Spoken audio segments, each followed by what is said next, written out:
Hey, you guys, these are a few SPHS Falcons back from college to give you some insight on your exciting next step if you are heading off to college. And we're going to go over a few questions and then have each of the Falcons alum introduce themselves and tell them what their next step was, where they are. Go. Hi, my name is Matthew Bateman. I go to James Madison University in Virginia. And what year are you? And I am going to be a sophomore. Awesome. Okay. Okay. I'm Callie. I go to University of Richmond and I just finished my first year.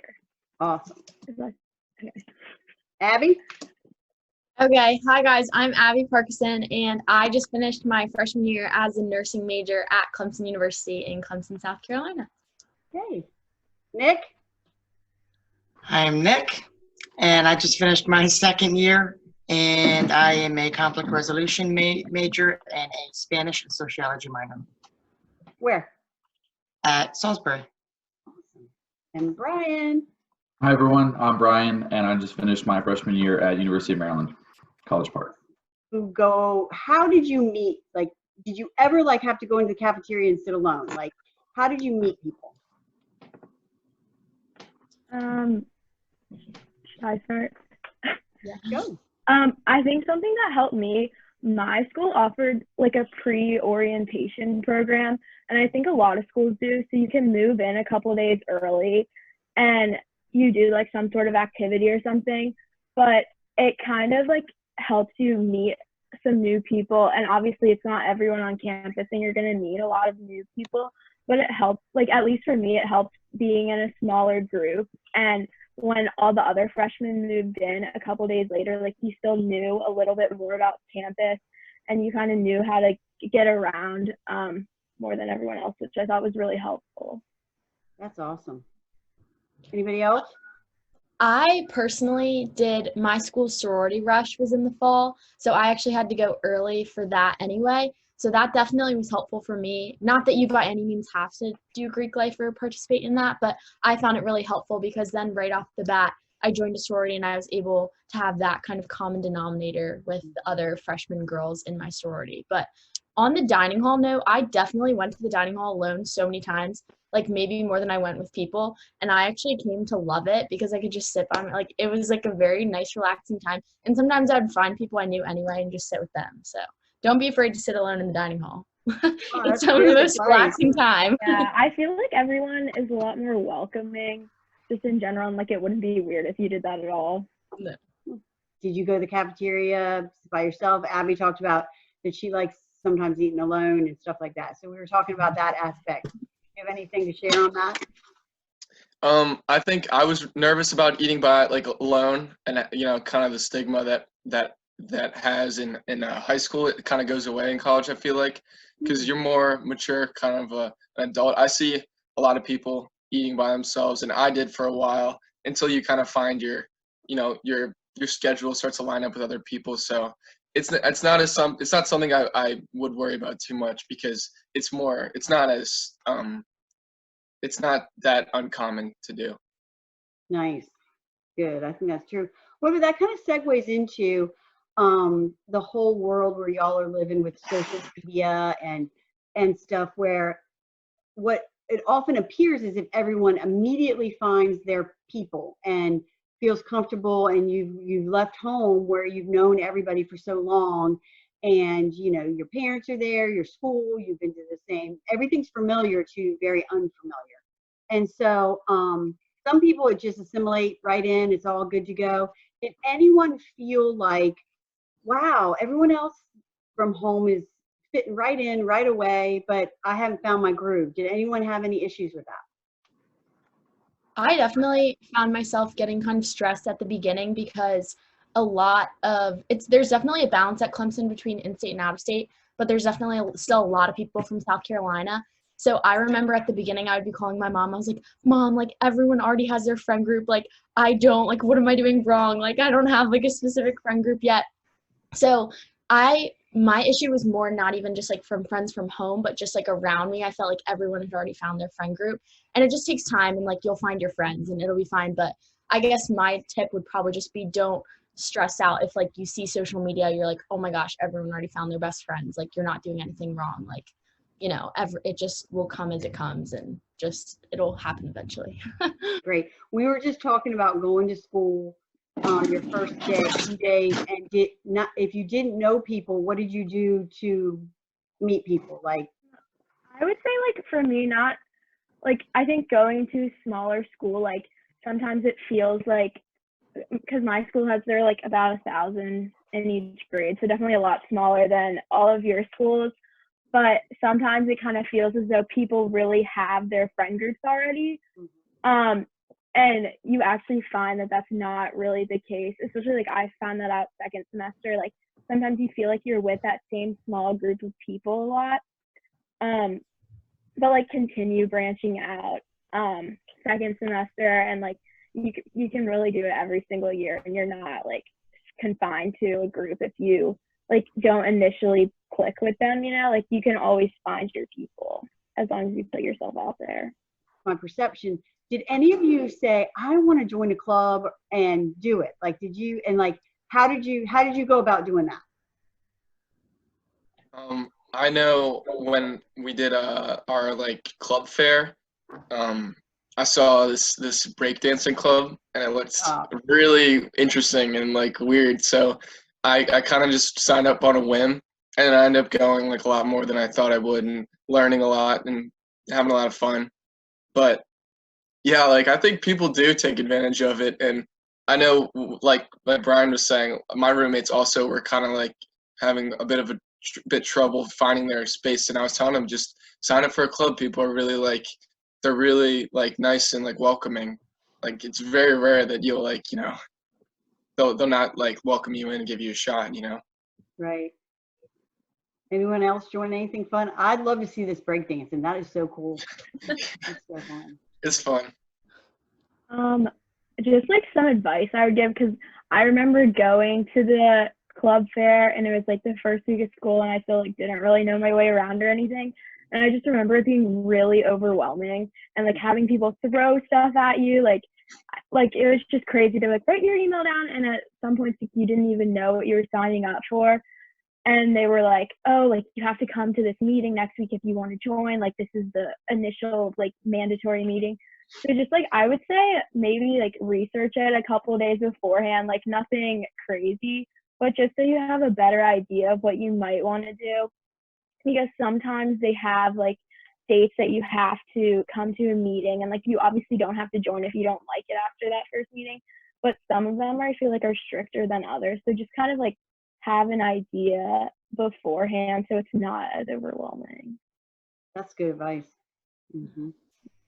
I became a tour guide. That was just the one other thing I got involved in, is I'm a tour guide at Clemson now, which I absolutely love. Definitely, if you want to be a tour guide at your school, do it. It was the best decision ever. Because everyone that's a tour guide loves the school, because they wouldn't want to be promoting it if they didn't love it. So I think like that was just something that I really found in common with those other people that I just loved, was I was like, oh my gosh, everyone just wants everyone else to come here and loves it so much. So definitely recommend. It was one of the best things. Anybody get sick at school and have to either go to the infirm, or is it have that? Go, Matt. Yeah, it was funny. I never in high school got seriously sick. And in college in the same semester, I got pneumonia and mono. And it was hard, because it was like dealing with my first serious sickness on my own. But, you know, and there were those moments where I was kind of like, oh man, I wish I was home. But at JMU, they have a really nice infrastructure where, you know, it's not difficult to like set up an appointment. Like you just have to know where your online resources are. And I set up an appointment. I went in. It was really, really easy. I was doing it all by myself.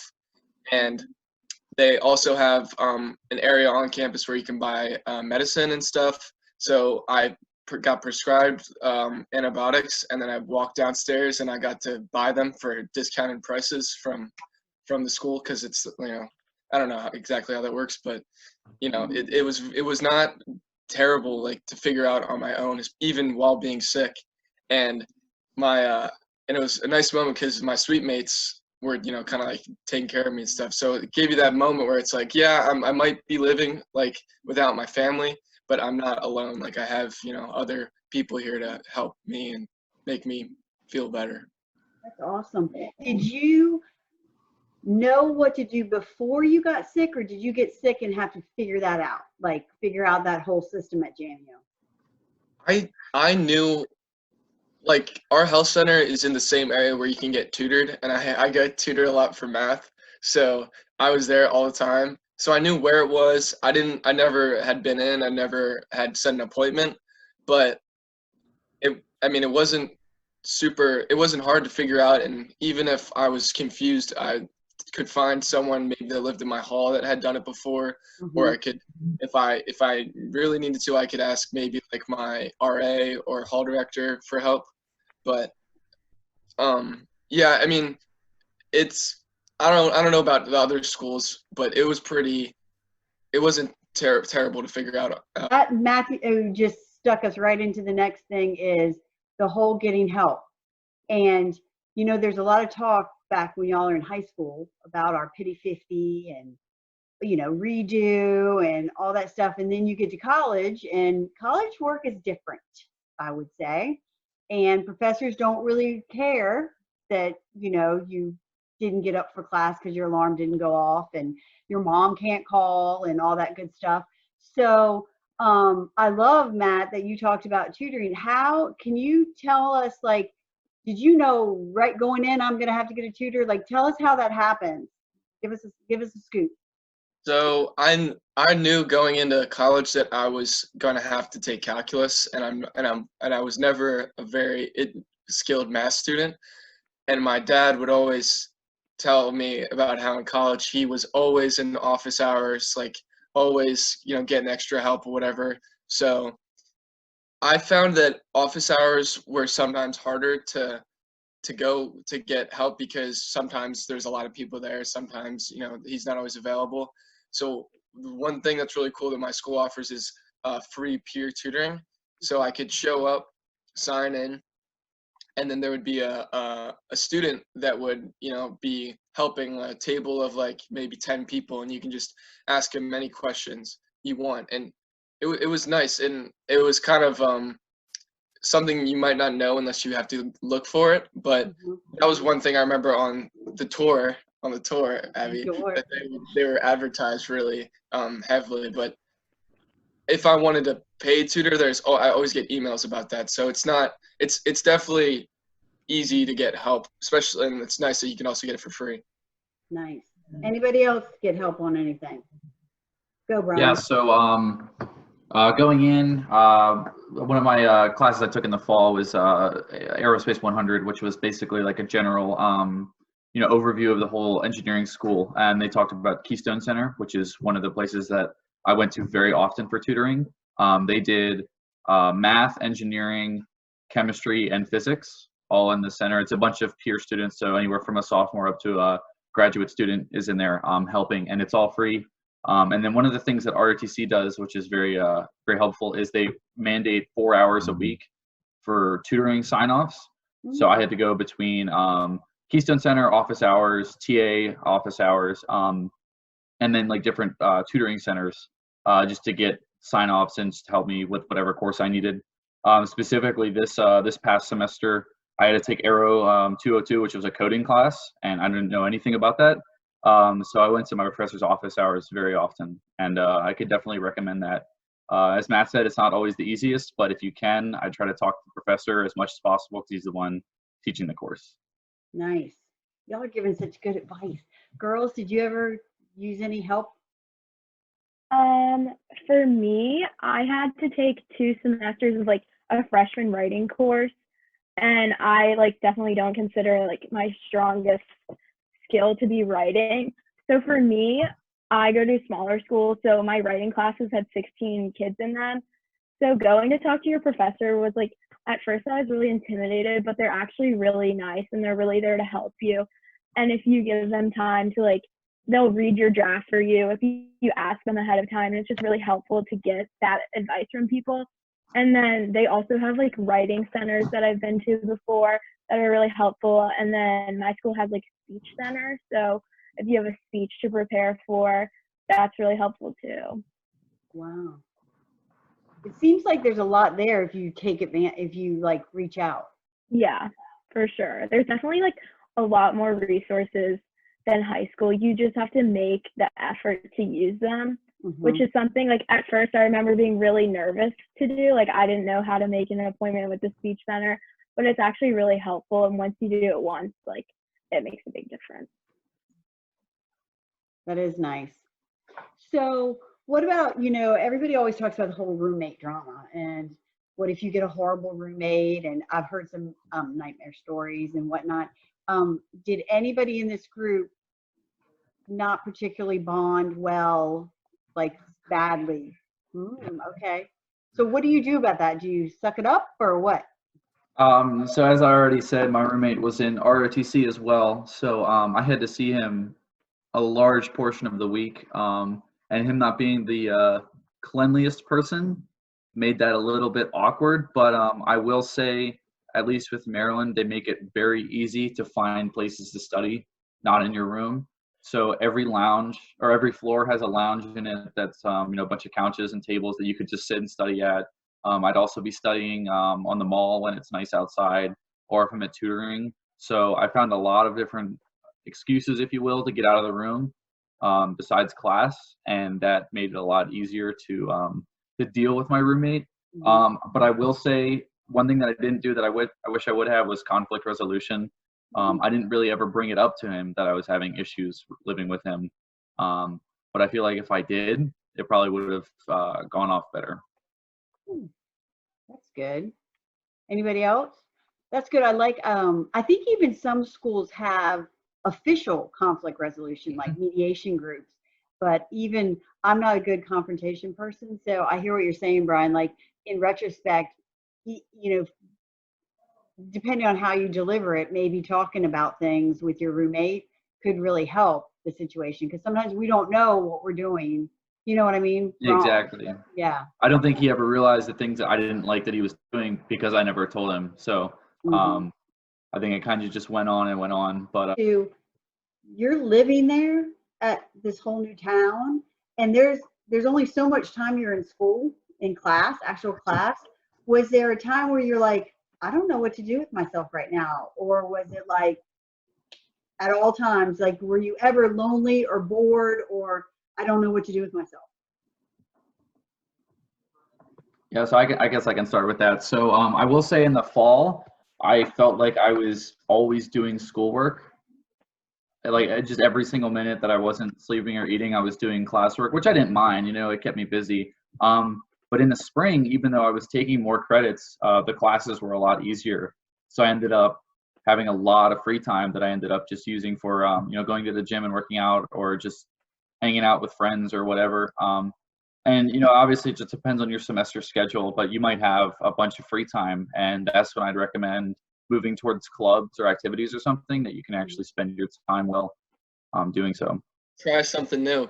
Go out there, and you have this whole new world. Like, you have a chance to redefine yourself. Go out there, join a club, do something different, and I'm guarantee you'll have fun if you do that. That's good. Yeah, everyone's in the same boat as a freshman in college. So, like, I know I finally had to accept the fact, like, I would ask some people that I just met, like, 3 times a week if they wanted to get lunch with me. Like, you have, like, but they're going to say yes because they're in the same position you are. Like, if someone asked me to get, like, go to the dining hall with them or something, like, I would love it. Like, I would be so excited. So I think I just had to finally admit, like, just don't be afraid to ask. It doesn't matter how many times you ask them, like, just do it. Like, everyone's trying to make friends, so just do it. Yeah. That's what I say. Like, you have to be comfortable being uncomfortable. Would you say that, like, was that one of your most uncomfortables in college, like having to do that? Or does anybody have, like, what was one of your uncomfortables but ended up like a positive? Well, I know the first day, oh my gosh, I forgot this happened until now. I remember the first week of classes, Clemson didn't start like labs for classes 2 weeks into into classes starting. But I remember very first day of college, like ever, like my first day of college classes, I had an 8 a.m. communications lab which apparently we didn't have, but I didn't know that. So I showed up at 8 a.m. Like the teacher didn't come, no one was there. And there were like 10 of us sitting there. We were like, okay, like I guess we don't have labs. And so this girl was in my comm lab, and I noticed that she was in my sorority. Like we had both just joined the same sorority. So we went to the dining hall, ate breakfast together, and now she's literally like my best friend, and I'm rooming with her next year.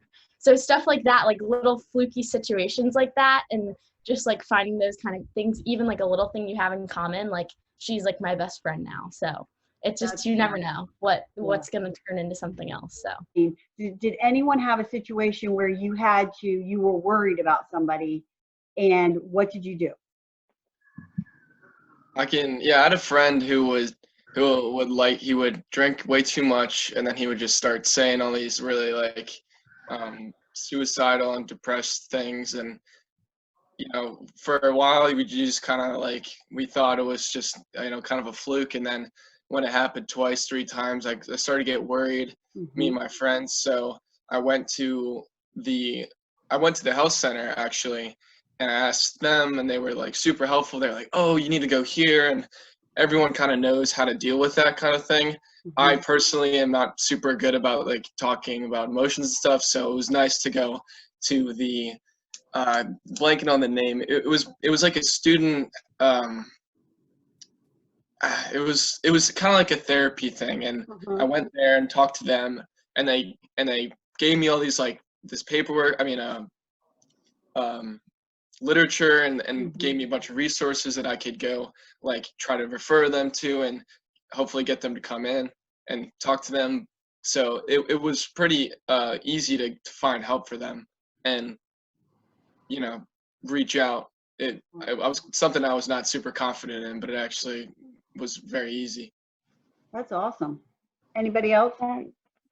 Yeah, I would say I knew someone who's having some issues, and unfortunately our counseling center like had a 3-week wait, and I think you find that at a lot of schools, and it's really unfortunate that like these counseling centers are so backed up, but it's the case in a lot of schools. So like something I'd say is just like getting your friends like parents' phone numbers, like just in case you need them, like even if they like break a foot, like, or like no matter what happens, just like having like their mom or their dad's number, if they're comfortable with that, might be helpful, just in case. You never know it's going to happen, and you being like 18, 19 years old also shouldn't have to feel completely responsible for them, because that's not your job. So just like having their number just in case anything comes up, that way you don't feel like it's all on you.